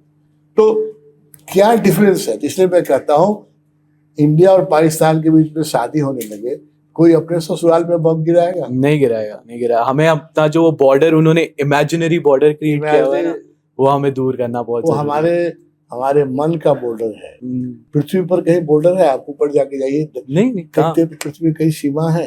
ये सारी सीमाएं हमने बनाई है। और आपको मैं बताऊं, जो हम जब शरीर छोड़ते हैं और हम जब जाते हैं दूसरे लोक में, है ना, इसको हम लोग स्पिरिट वर्ल्ड कहते हैं। करेक्ट। स्पिरिट वर्ल्ड पर अभी बहुत किताबें छपी, इस पर बहुत रिसर्च हो रहा है, वेस्ट में भी हो रहा है, इंडिया में भी हो रहा है, बहुत लोग कर रहे हैं। हम लोग ने, मैंने भी इसमें बहुत काम किया है। पहली बात मैं आपको बताऊं कि जो जाति का विभाजन है ना, मरते ही खत्म हो जाता है। इन spirit world there is no Hinduism, there is no Buddhism, there is no Islam, there is spirituality. तो यहाँ पर हम लोगों ने ये दीवार जो बनाई है, इसी दीवार को तोड़ने के लिए ओशो का आना हुआ है। ओशो इस सब दीवार को तोड़ देते हैं। 50 साल के बाद देखिएगा, अभी आप ओशो आश्रम में कहीं, मैं आप कह रहा हूँ, आप आइए हमारे आश्रम में और देख के आप बताइए कि कौन हिंदू है, कौन मुसलमान है, कौन क्रिश्चियन है, आप बताइए। नहीं पता चलना है, जिंदगी में रहने पर भी नहीं पता चलता है। सब इधर ब्राउन पहने होंगे या व्हाइट पहने होंगे, यही कपड़े पहने, नाचेंगे, वही साथ में नाचेंगे, वही गाने, सूफी गाने में भी वैसे ही नाचते हैं। सही बात और कृष्ण भजन में भी वैसे ही नाचते हैं। आपको पता ही नहीं चलेगा। आज रात में हम लोग नाचेंगे, देखिए एक से एक सूफी भजन है मेरे पास, सूफी गाने हैं, और एक से एक भजन है, कृष्ण भजन है। तो ये दीवार जो है, इसी से युद्ध हो रहा है। इंडिया की आधी आर्मी जो है वो कश्मीर में लगी हुई है जी, है ना। कितना अरबों रुपया खर्च हो रहा है। ये सब खर्चा एक दिन में बंद हो जाएगा अगर हम लोग एक बार वाइड एंगल से सोचे चीजों, अमन और शांति से रह सके। देखिए कई लोग में तो कल्चरल डिफरेंस होता है। जैसे हम चाइना जाए तो हम भाषा नहीं जानते चाइना की जी, खाना भी हमको चाउ चाउ जिंदगी भर नहीं खा सकते, दिक्कत है। लेकिन पाकिस्तान इंडिया में क्या दिक्कत है? वही दाल भात खाते हैं, आपकी एक ही जवान है, कपड़े वही पैजामा कुर्ता पहनते हैं, वही लड़कियां साड़ी पहनती है ना। तो दीवार क्या है? इस्लाम और हिंदू का दीवार। इस दीवार को तोड़ना चाहिए। स्वामी जी, आपने अभी जो बताया धर्म और स्पिरिचुअलिटी, रिलीजन और स्पिरिचुअलिटी के बीच में अंतर क्या है? रिलीजन जो है वो हमने बनाया है और वो डिवाइड करता है, उसके साथ एक नाउन जुड़ा होता है रिलीजन के साथ। क्या है? आप हिंदू हैं, हिंदू में क्या है वो उसके, आप देखिए डिब्बे में डिब्बा है, हम ब्राह्मण हैं, हम क्षत्रिय हैं, हम यादव हैं, है ना। डिब्बे में भी डिब्बा है, बॉक्स के अंदर बॉक्स है जी, अंतहीन बॉक्स है। ये हमने बनाया है, परमात्मा ने नहीं बनाया है। अगर मेरा पालन पोषण किसी क्रिश्चियन घर में होता तो मैं आज क्रिश्चियन होता। सही बात है ना। वो तो it is not my choice. जहां मेरा जन्म हो गया, माता पिता जो सिखाते, चर्च में जाते, है ना। तो ये एक्सीडेंटल है कि आप किसी का, और ये मैंने देखा है, आपको बताऊं कबीर साहब, मैंने इस पर बहुत काम किया है। हिंदू सन्यासी जब अभी कहूंगा तो लोगों को बड़ा गुस्सा भी आएगा, विश्वास भी नहीं करेंगे, जो बहुत ब्रह्मचार्य रखते हैं और को बहुत दबाते हैं, वो जब मरते हैं ना तो उनका जो नेक्स्ट बर्थ होता है, एक नहीं मेरे पास ऐसे कई एग्जाम्पल है, आई कैन प्रूव इट, उनका नेक्स्ट लाइफ इस्लाम में होता है। क्यों? वहाँ आजादी है, इस्लाम में का ये नहीं है, हाँ, है ना। और वहाँ आजादी है एक से ज्यादा विवाह करने की। तो इस जन्म में जो लोग जितना टाइट लगोड़ बांधते हैं ना, अगले जन्म में उतनी ज्यादा पत्नियां बनाते मैं I can prove it. Yes, I am going to. आपने ना बड़ी दुविधा में डाल दिया स्वामी जी आपने। अब मैं सोचा जो दूसरा सवाल है वो पूछूं, वरना गलत तरीके से वायरल ना हो जाओ। नहीं सर, तो मैं जो कह रहा हूँ ना, ये कोई कविता नहीं कर रहा हूँ, ये फैक्ट है, फैक्ट है। क्योंकि इस जन्म में अगर हम इसको बहुत दबाएंगे तो अगले जन्म में हमें की ज्यादा भूख रहती है। और वो भूख मिटने का एक सरल तरीका क्या है?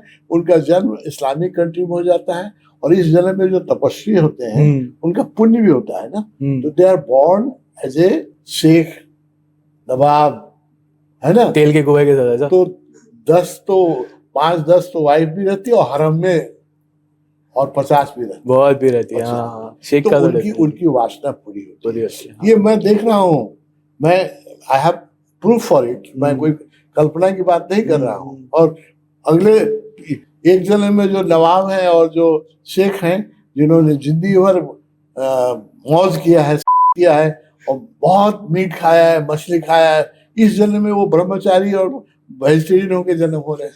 उधर से उब गया, इधर आ गया, अच्छा जंप हो रहा है। लेकिन हम लोगों ने दीवार ऐसी बना दी है। तो आपको बता दिया है अगले जन्म में कौन सा रिलीजन चाहिए, सोच समझ के डिसाइड करना। स्वामी जी, इसके एक थॉट प्रोसेस आ रहा है मेरे को। आपने जैसे बताया कि आप अगर बहुत सारा दबा के रखते हो जो भी चीजें है, उसका विस्फोट होगा। हाँ, विस्फोट हो रहा है। पर कर्मा जो होता है अपना, जो कर्म हम करते हैं, आज बहुत सारे लोग बोलते हैं आजकल जैसे आपने बताया ना, अभी गुरु हर नुक्कड़ में, हर गली में गुरु है। तो बहुत सारे ना आजकल ऐसे हो गया कि आकाशिक रिकॉर्ड हो गए, न्यूमरोलॉजी हो गई, एस्ट्रोलॉजी हो गई। आज हम सब बेस्ट है जिसमें हम करते हैं। बहुत सारे बोलते हैं तेरी सफरिंग तो तेरे पुराने पाप की तू धो रहा है, और कोई बोलते कि नहीं ऐसा नहीं है, तो यही जन्म में जो गुनाह किया है उसका तेरे को फल मिल रहा है। अब ये सच है कि जो गुनाह मैंने अगर पिछले जन्म में किए होंगे, जो मुझे याद भी नहीं है, वो चीज मैं अब गो थ्रू कर रहा हूँ, उसमें थोड़ी सच्चाई है। तो क्या होता है, जो हमारे एक्ट हैं ना, वही, और डिजायर जो है वही हमारा नेक्स्ट लाइफ डिसाइड करते हैं। हमारे जो एक्ट है और हमारे जो डिजायर है वही नेक्स्ट लाइफ एक्ट करते हैं। और ये आपको मैंने कल भी कहा था, इस बात को बार बार कहता हूँ, इस संसार में कोई किसी चीज को नष्ट नहीं किया जा सकता है। आप इस बोतल में जो, ग्लास में जो पानी है, आप इसके रूप बदल सकते हैं। बर्फ ठंडा कर दिया बर्फ हो जाएगा, गर्म कर दिया भाप हो जाएगा। इसको नथिंग नहीं कर सकते आप जी, है ना। तो थॉट भी नथिंग नहीं होते हैं, वो भी जिंदा रहता है। हम मर जाएंगे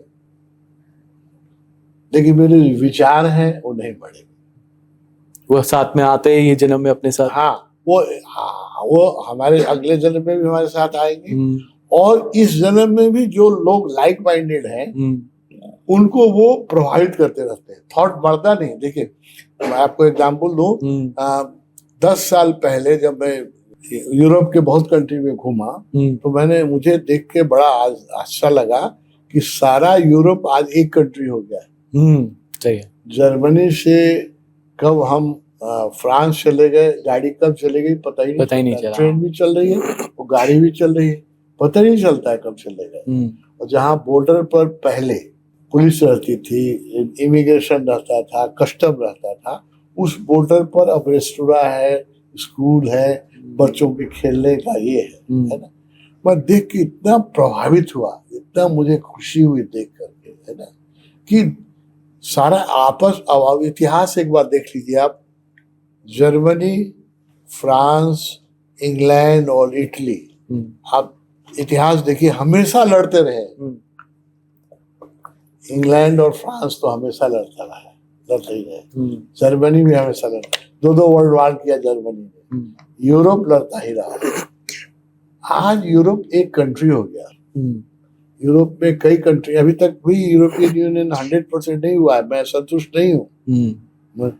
मेरी धारणा है कि यूरोपियन यूनियन में एक ही आर्मी होनी चाहिए, है ना।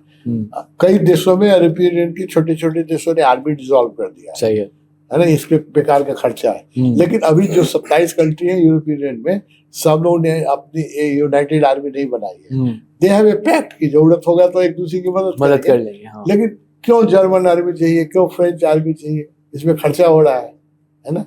तो यूरोपियन यूनियन भी अभी पूरी तरह से यूनियन नहीं बन पाया है मेरे दृष्टिकोण से, जो मैंने देखा यूरोप। एक ही आर्मी हो जानी चाहिए, एक ही एम्बेसी होनी चाहिए। अभी इंडिया में आई है तो फ्रेंच एम्बेसी दिल्ली में, फ्रेंच एम्बेसी में, जर्मन एम्बेसी, इसमें बेकार का खर्चा हो रहा है।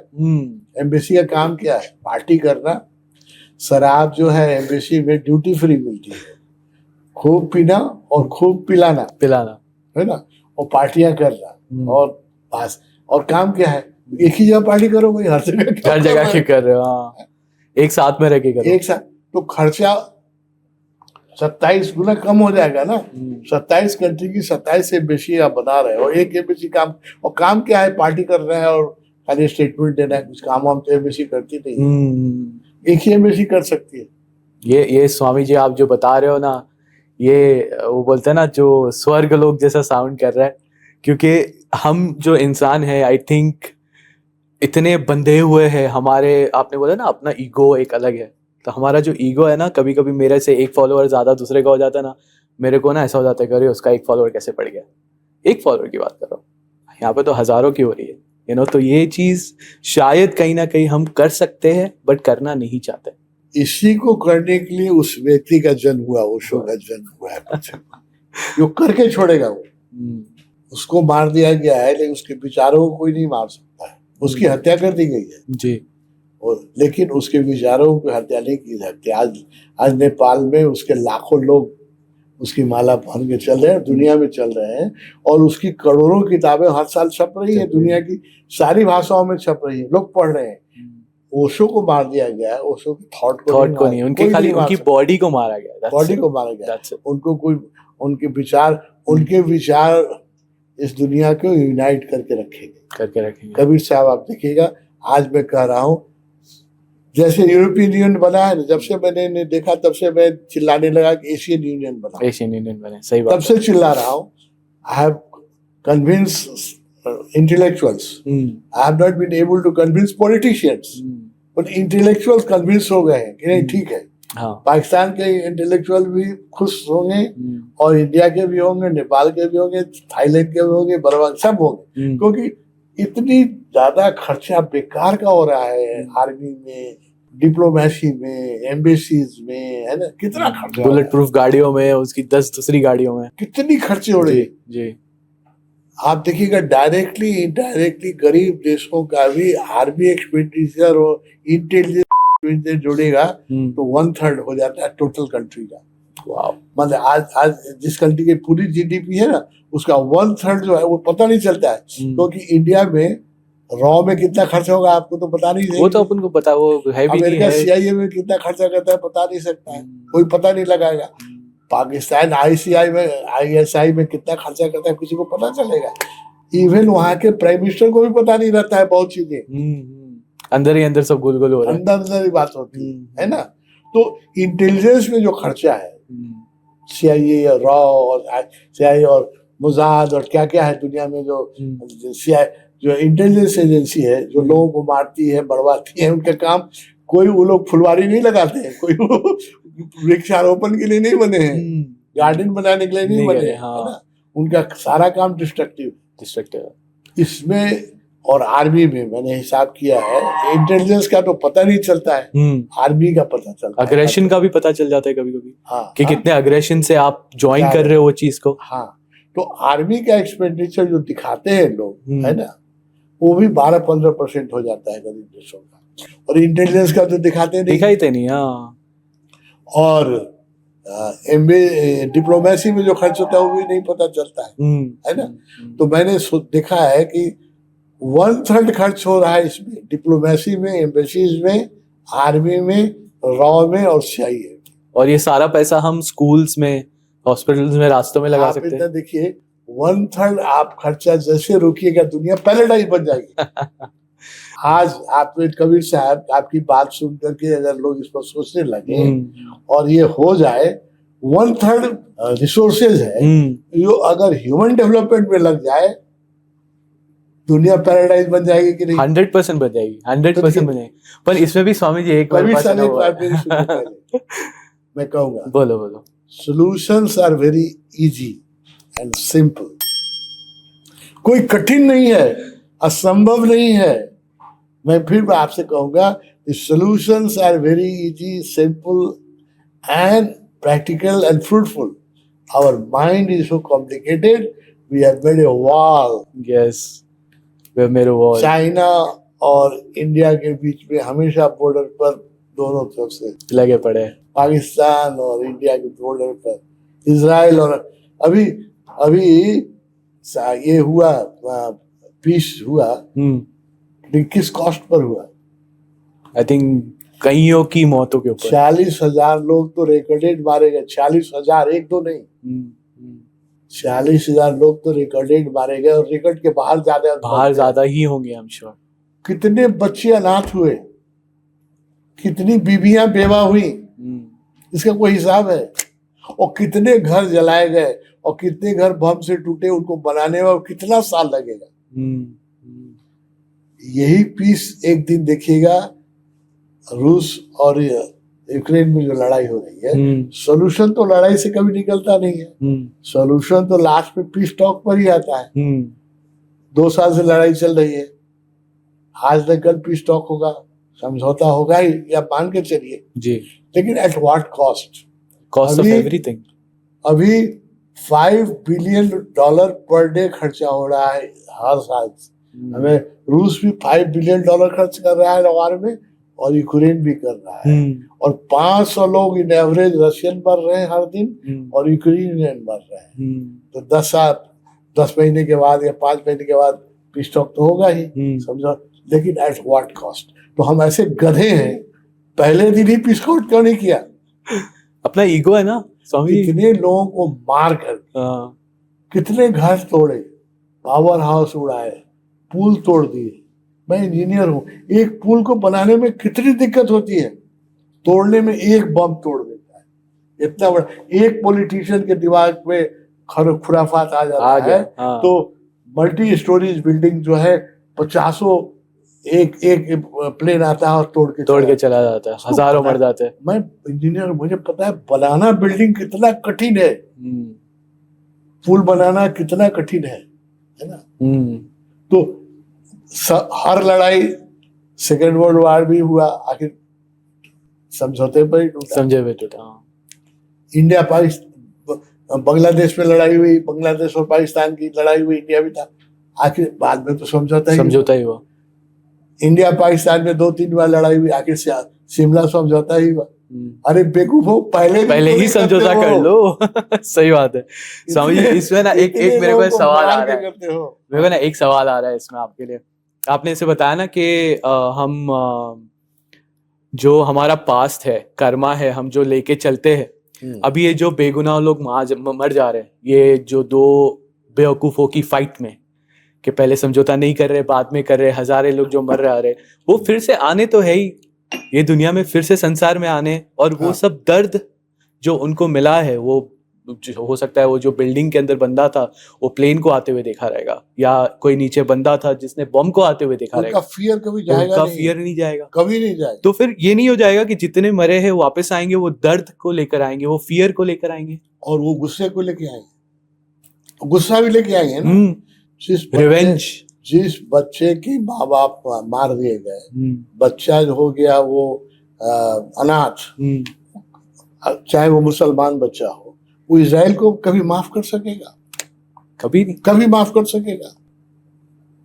तो हम लोग एक ऐसा श्रृंखला बना रहे हैं जिसमें हेट्रेड बढ़ती चली जाएगी, है ना। मौका दे के बैठेगा, मुझे मौका मिले, अपने बाप के डेथ मर्डर को मैं मारूंगा, है ना।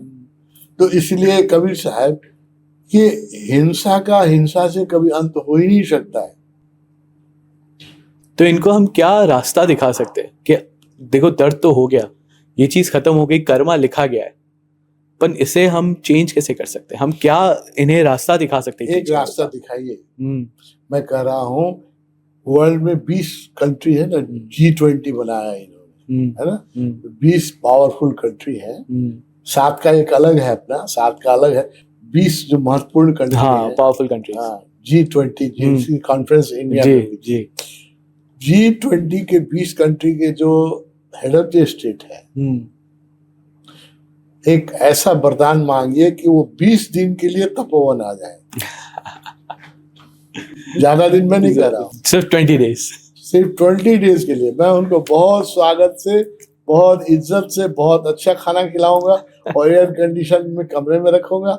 उनके बीच में दोस्ती हो जाएगी, हम साथ साथ सुबह नाचेंगे, गाएंगे, ध्यान करेंगे, और 20 दिन में दुनिया पैराडाइज बन पैराडाइज हो जाए 20 दिन सिर्फ इतना 20 easy days that's what it is wow that's amazing but you know मैं फिर कहता हूँ कबीर साहब हाँ the solutions are easy our mind is mind is complicated what is required समाधान सरल है हमारे माइंड जो है ये बहुत जटिल है इसको देख रहे दुनिया की समस्याओं का समाधान जटिल नहीं है solutions are very simple but जो प्रॉब्लम को हमने इतना हमारा माइंड जो इतना कॉम्प्लिकेटेड है सॉल्व होने ही नहीं देता है जब तक 46,000 आदमी मरते नहीं है तब तक हम लोग पीस टॉक पर आते हैं सुकून नहीं आता है उनको शायद दुनिया की आप बताइए ना सारी लड़ाइयों का अंत तो पीस टॉक आखिर लास्ट में तो टेबल पर ही आके साइन होता है हाँ सही बात है कोई भी लड़ाई हो शिमला समझौता हुआ ना शिमला में हुआ ना भुट्टो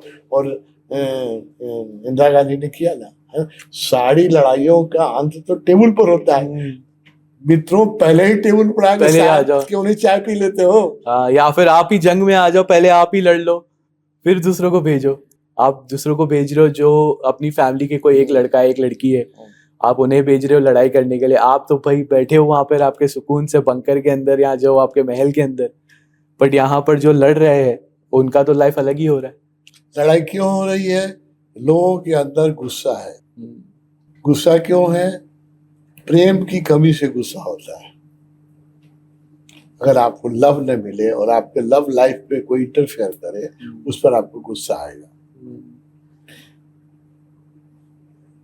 जैसे ही प्रेम मिलता है लोगों का गुस्सा शांत हो जाता है हम लोग को ये पता है इसलिए हम लोग ने क्या किया है आर्मी को जहाँ रखते हैं बैरक में या फ्रंट पर वहाँ उनकी पत्नी को साथ नहीं रखते हाँ ताकि उनका उबलता रहे अग्रेशन बढ़ता रहे तो जब प्रेम दबेगा वो वायलेंस निकलेगा हाँ तो दुनिया को अगर शांति करनी है तो आप कर दीजिए कि जहां भी मिलिट्री रहेगी उसकी पत्नी उसके साथ रहेगी कोई अपनी पत्नी को नहीं ना चाहेगा कि गोली से लग जाए नहीं पॉसिबल ही नहीं बहुत मैं बार बार कर रहा हूँ कबीर साहब the solutions are very easy our mind is very complicated और उसी complicated mind को solve करने के लिए पृथ्वी पर ओशो आया है ओशो को जो पढ़ेंगे हम लोग ओशो को पढ़ते हैं 55 साल से मैं पढ़ रहा हूँ अब मेरा माइंड जो है वो कभी भी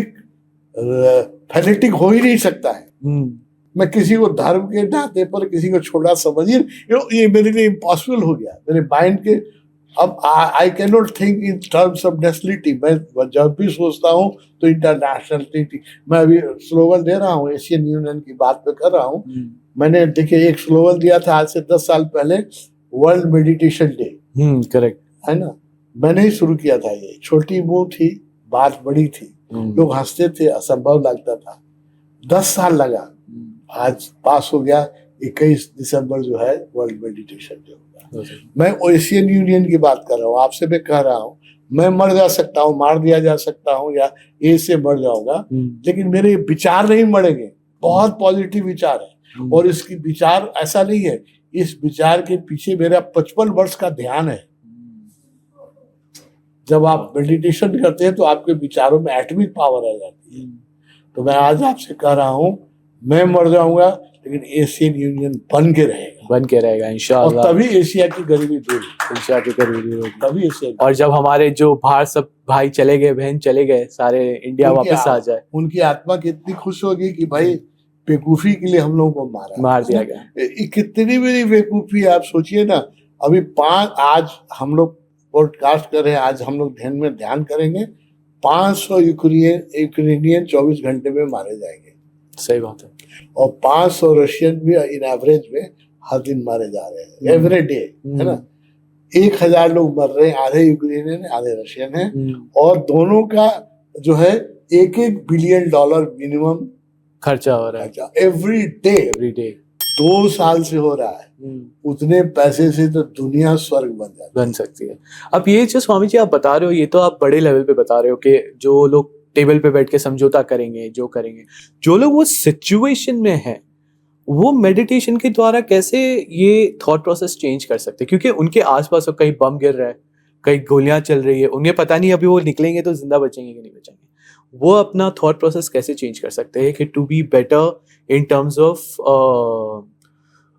the surrounding that they have, वो चीज वो कैसे फिक्स कर सकते हैं? देखिए, दुनिया में बहुत पॉजिटिव लिटरेचर है ना, वर्ल्ड पीस पर। और दुनिया के हर विद्वान व्यक्ति चाहते हैं कि लड़ाई ना हो। आइंस्टीन ने भी जब ये एटॉमिक एनर्जी का रिसर्च कर लिया तो बाद में बहुत पछताया कि ये पॉलिटिशियन के हाथ में पड़ गया। और उससे तो दुनिया के जो साइंटिस्ट हैं वो युद्ध नहीं चाहते हैं, लेकिन वो जो रिसर्च करते हैं वो उस पर उनका कंट्रोल नहीं रहता है। हाँ, क्योंकि वो तो रिसर्च है। कंट्रोल पॉलिटिशियन का हो जाता है। जी है ना। मेहनत उनकी होती है, कंट्रोल पॉलिटिशियन का हो जाता है। तो एक साइंस एकेडमी वर्ल्ड की बनाई जाए। सब साइंटिस्ट जो हैं, जो अच्छे विद्वान आदमी हैं, वो कभी भी नेशनलिस्ट नहीं होते हैं, वो इंटरनेशनल फीलिंग में सोचते हैं। वो कोई जो बहुत बड़ा साइंटिस्ट होगा, बहुत बड़ा विद्वान होगा, वो कभी जातीयता में नहीं रहता है ना। They think in universal. एक इंटरनेशनल साइंस एकेडमी बनाइए, शुरू करें, मेहनत करें, और वो डिक्लेयर करें कि हम साइंस का उपयोग सिर्फ पॉजिटिव काम के लिए करेंगे। कर सके। हम ऐसा गैस नहीं बनाएंगे जिससे लोग मर जाएं, हम ऐसे सबमरीन नहीं बनाएंगे, ऐसे एटम बम नहीं बनाएंगे जिससे लोग मरेंगे। हम सिर्फ ऐसी चीज बनाएंगे जिससे दुनिया खुशहाल हो सके, ऑक्सीजन बेटर हो सके। दुनिया के साइंटिस्ट, दुनिया के जो साइंटिस्ट हैं वो बहुत बड़े उदार हैं, बड़े विद्वान हैं। उनकी एक आप बॉम्बे में कॉन्फ्रेंस कर दीजिए, बुलाइए। मोदी जी को बुद्धि आए, अमेरिका के प्रेसिडेंट को बुद्धि आए, सब लोग कर दे कि वर्ल्ड साइंटिस्ट कॉन्फ्रेंस कहीं होगा। सारे लोग आए और साइंटिस्ट लोग डिसाइड करें कि अब हमारी जो मेधा है, हमारी जो प्रतिभा है, वो आदमी को सताने के लिए नहीं खर्च नहीं करना। हाँ, अच्छी चीजों के लिए अब दुनिया को स्वर्ग बनाने के लिए दुनिया स्वर्ग बन जाएगी। मैं कबीर साहब फिर कहूंगा, आपको बार बार दोहराऊंगा, the solutions are not difficult, और mind is very condition. Swami ji, ये चीज अगर हम डिजिटल वर्ल्ड में ले आए, आज अगर आप न्यूज चैनल चालू करते हो तो सब जगह पर है ना, लोग बहुत खुशी खुशी दिखाते हैं, आज यहाँ बम गिरा, इतने लोग मर गए, आज ये हुआ। ये डिजिटल एस्पेक्ट को यूज करके हम लाइफ बेटर कैसे बना सकते हैं? नहीं, ये लोगों का ये हो गया है ना, उनका एंटरटेनमेंट हो गया है युद्ध। लोगों का युद्ध का न्यूज ना आए तो उनको मजा ही नहीं आता है। आज प्लेन नहीं गिरा, आज आदमी नहीं मरे, न्यूज ही नहीं बनता है ठीक से, है ना। तो ये एक समझिए सिक माइंड हो गया, हमारा जो मन हो गया बीमार हो गया है, वो ऐसी न्यूज पढ़ना चाहता है ना। तो इस माइंड को इलाज करने के लिए आपको जो पॉजिटिव लिटरेचर है वर्ल्ड में, पॉजिटिव थिंकर्स जो है, उनको आगे लाना पड़ेगा। पॉलिटिशियंस बहुत पॉजिटिव थिंकर नहीं होते हैं। उनकी मजबूरी क्या होती है कि उनका चेयर बड़ा इनसिक्योर होता है, और उनको बाय हुक और by crook they have to save their own chair, चाहे वो पॉलिटिशियन किसी भी कंट्री का हो। क्योंकि वो जानता है, देखिए पॉलिटिशियन आज चेयर से निकले, उसके ऊपर उसने जितने काम किए उसकी इंक्वायरी खड़ी हो जाती है। इमरान खान जी निकले चेयर से, आज 14 साल की जेल हो गई। हर व्यक्ति से कुछ गलतियां होती हैं। जो काम करता है, आप काम करते हैं, मैं काम करता हूँ, 10 काम करेंगे तो एक गलती तो हो ही जाएगी ना। वी आर नॉट गॉड, हम खुदा तो नहीं है ना, इंसान है। 10 शब्द बोलेंगे तो गलत भी निकल जाएगा। सही बात है। तो आप जब हम गद्दी पर हैं तब तक तो आप जो अच्छी बात, मेरी अच्छी बात है उसका जयकार करते हैं, अरुण स्वामी की जय, अरुण स्वामी की जय। और जैसे मैं गद्दी से निकलूंगा, एक बात जो मेरी गलत थी उसको पकड़ के मुझे जेल डाल दोगे। हाँ, ये दुनिया में हो रहा है। एक गलत चीज बोले आप, गलत तो सब करेगा ही। जब तक आदमी खुदा नहीं बन जाता है, उससे तो गलती होती ही है। तो 10 जो अच्छी काम किया उसको आप, इमरान खान ने जो अच्छा किया उसको तो आप देख नहीं रहे। एक गलती को पकड़ के उसको 14 साल के बेचारे को जेल में डाल दिया। सारे पॉलिटिशियन इस बात से डरते हैं कि हम गद्दी से हटेंगे तो मेरी इंक्वायरी हो जाएगी और हम ट्रबल में आ जाएंगे, जेल चले जाएंगे। इसलिए उनको मजबूत बने रहना है। अब मजबूत बने रहने के लिए उनको जातीय नारा देना हो, हिंदू नारा देना हो, इस्लामिक नारा देना हो, नेशनलिज्म का नारा देना हो, यादव कहना हो कि यादवों का शासन होगा, क्षत्रियों का, कोई भी नारा देना हो, दे वांट चेयर जय, no matter what, No at what. any cost. At any cost, at any slogan, Yeah. And I क्योंकि agree उनकी to भी मजबूरी है। हाँ। इसको समझिए, वो चेयर से हटते ही उनके कामों की इंक्वायरी शुरू हो जाएगी, और कोई कोई गलती आदमी है ना भाई, जो 100 डिसीजन करेगा उसकी एक डिसीजन गलत तो होंगे ही, वो और 100% पॉलिटिशियन को तो रोज 100 डिसीजन करने पड़ते हैं। तो उसकी जो 99 अच्छी डिसीजन है उस पर कोई ध्यान नहीं देगा, उसकी एक डिसीजन के चलते वो ह्यूमन नेचर है ना स्वामी जी। आप हजारों अच्छी चीज कर लो, हजारों, बट एक गलत चीज आपने जो कर दी तो बस दुनिया वही लेके पकड़ के चलनी है। और आई थिंक वो लेवल पे ही हम कहीं ना कहीं अटक के रह गए। जैसे आपने बताया ना, solutions are easy, mind is complicated, that is what's the issue. ये आपसे कहना चाहूंगा कि सॉल्यूशंस ओशो के लिटरेचर में, ओशो की 700 किताबों में जो मैं कह रहा हूँ, मेरा इसमें कुछ भी नहीं है, मैं उनकी ही पढ़ी हुई बातें कर रहा हूँ, उनके ही सॉल्यूशन कर रहा हूँ। ये 700 किताबें जो ओशो की है, ये बच्चों को स्कूल में पढ़ाई जाए, यूनिवर्सिटीज में पढ़ाई जाए, और पॉलिटिशियन पढ़े इसको जी, जो डिसीजन मेकर है उसको पढ़े, दुनिया स्वर्ग बन जाएगी, दुनिया स्वर्ग बन जाएगी। एक और जगह आप मिस कर दिए स्वामी जी, कबीरवानी पॉडकास्ट के ऊपर भी ये सारी इन्फॉर्मेशन आपको मिल जाएगी। बहुत अच्छा। ये हम पूरी कोशिश करते हैं कि जितना भी हम ये सारा जो थॉट प्रोसेस है, जब हमने बात की आज के बारे में, वो हमारे ऑडियंस तक पहुंच सके, वो अंडरस्टैंड कर सके। क्योंकि एट दिस पॉइंट ना, जब मैं ये पॉडकास्ट के लिए हमारी ओरिजिनल थॉट प्रोसेस आ रहे थे, we are talking, thinking about relationships, we are thinking about sex, we are thinking about what, मेरे को ऐसा था कि ऐसा कुछ टॉपिक निकले जो अब तक बात नहीं हुई है। और मुझे ऐसा लगा कि आज का जो हमारा पॉडकास्ट हो रहा है, I am truly very satisfied. The reason is because this is also a very important factor in life जो हम मिस कर देते हैं। द रीजन इज बिकॉज जो लोग खाली ये चीज जो आप बता रहे हो ना, war as an entertainment people watch, but they don't see how many people are suffering through it, they don't see that there is a solution to dehydration से। अभी जो गाजा में जो लोग बच्चे थे ना, उनको दिन में एक व्यक्ति, एक फैमिली को जो वॉलंटियर थे, जो लोग पानी पहुंचा रहे थे, एक आदमी को 1 लीटर पानी मिलता था दिन भर में। गर्मी इतनी है गाजा में, 1 लीटर पानी में वो पानी पिएगा या नहाएगा या मुंह धोएगा या खाना बनाएगा। तो हजारों बच्चे गाजा में मरे हैं dehydration because of the lack of water. देखिए, जिनके भी हृदय में थोड़ी सी प्रेम है, अब वीडियो में देखिए तो बच्चे पानी के बिना मर रहे हैं। जी जी, बच्चे माँ की लाश पर बैठ के रो रहे हैं, देखा है आपने? हाँ जी, देखा है। माँ मरी हुई है और छोटा बच्चा उसकी लाश पर बैठ के रो रहा है। ये देख के मुझे कितनी पीड़ा होती है।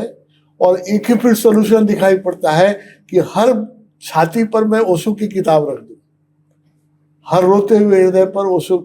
दुनिया में अगर लोग ओशो को पढ़े, सुने, आपके पॉडकास्ट के द्वारा मैं फिर यही कहना चाहूंगा कि वाइड एंगल पर सोचो, नेशनलिटी को भूलो, रिलीजन को भूलो, कास्टिज्म को भूलो, भाषा को भूलो कि हम मराठी बोलते हैं, हम गुजराती बोलते हैं, ये सब भूल जाओ।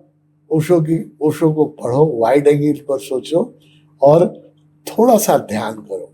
हाँ? और 20 दिन तपोवन आ जाओ। 20 दिन में तो हम दुनिया बदल दे। हम तो कह रहे हैं, हमको आप G20 के 20 लोगों को 20 दिन के लिए तपोवन भेज दीजिए, और दुनिया नहीं स्वर्ग बन जाए तो मुझे गोली मार दीजिएगा। अरे वाह, very nice Swami ji, I really appreciate कि आपने हमें इतना सारा समय दिया। मेरे एक और दो थोड़े बहुत सवाल और है, अगर आप बुरा ना माने तो। ओके, ये फाइनल में अब एंड करूंगा इसके थ्रू। एक चीज हमने पहले बात की, मैंने आपको बोला था रिलीजन और स्पिरिचुअलिटी में डिफरेंस क्या है। तो रिलीजन आपने बताया कि इट्स मैन मेड, हमने बनाए हैं। स्पिरिचुअलिटी का रियल मीनिंग क्या है? आप देख लीजिए, किसी भी धर्म की जी फंडामेंटल वैल्यूज क्या है। इस्लाम का फंडामेंटल वैल्यू क्या है? पीस, अमन, लव, अमन, चैरिटी। मुसलमान जितना चैरिटी करते हैं, अपनी आमदनी का 2.5% उनको देना ही है। जी, है ना? हाँ, देना ही चाहिए। 100%। सिख धर्म का क्या है? उसमें भी है कि अपने आमदनी का 10% तो तुम गुरुद्वारे में। और हिंदू धर्म में क्या है? दानम परमम धर्मम। तो फंडामेंटल जो है सभी रिलीजन के, वो है peace, brotherhood, charity, love, compassion. तो फंडामेंटल वैल्यू कुरान में भी वही है, गीता में भी वही है, बाइबल में भी वही है। अब तुम ये फंडामेंटल वैल्यू पर रुक जाओ ना, हाँ, आगे नहीं बढ़ो। इसकी जो इंटरप्रिटेशन हमारे मौलवी करते हैं या पंडित करते हैं और शंकराचार्य करते हैं, वो झगड़ा करा देते हैं। शाबाश। एट दिस पॉइंट हम किसे सुने या हम क्या राइट प्रोसेस फॉलो करें? मैं फिर आपसे कहता हूँ, जितना भी धर्म, अगर आपको गीता का सार समझना है तो ओशो की गीता पढ़िए। अगर आपको इस्लाम का सार पढ़ना है तो ओशो ने जो सूफी पर इस्लाम पर जो कहा है वो पढ़िए, है ना। बाइबल जीसस की मैसेज को समझना है तो ओशो को पढ़िए, है ना।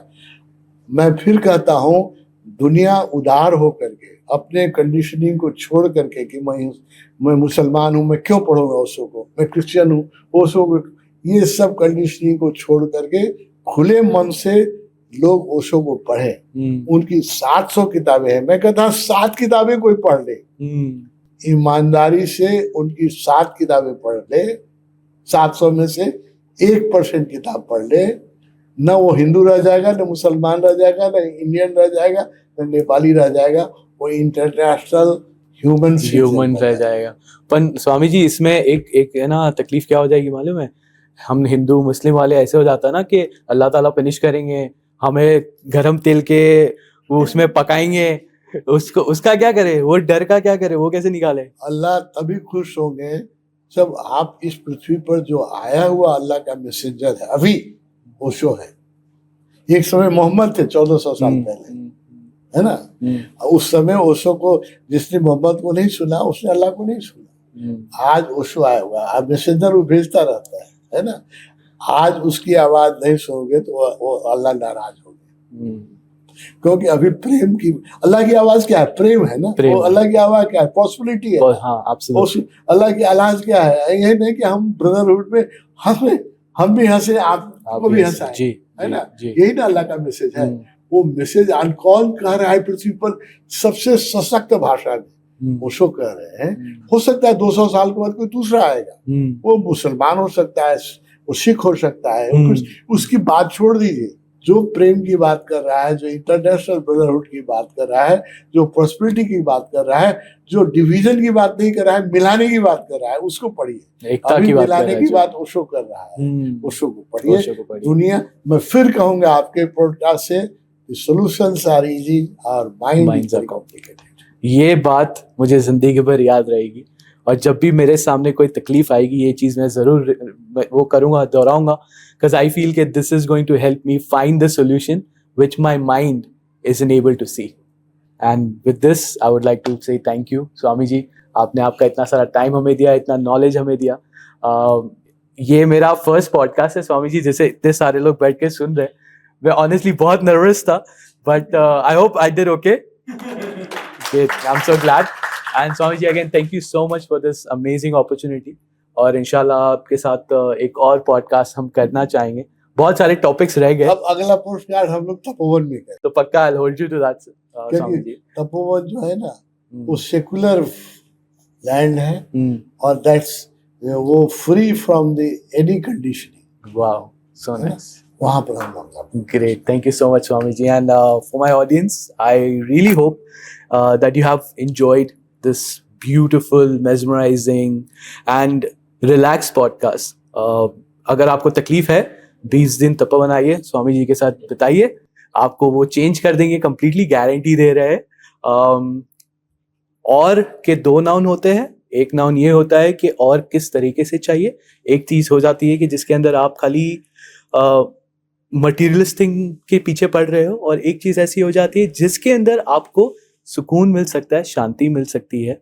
एंड रिमेंबर, स्वामी जी ने बोला है, solutions are very easy, our minds are complicated, so uncomplicate your mind and find your solutions. Thank you so much.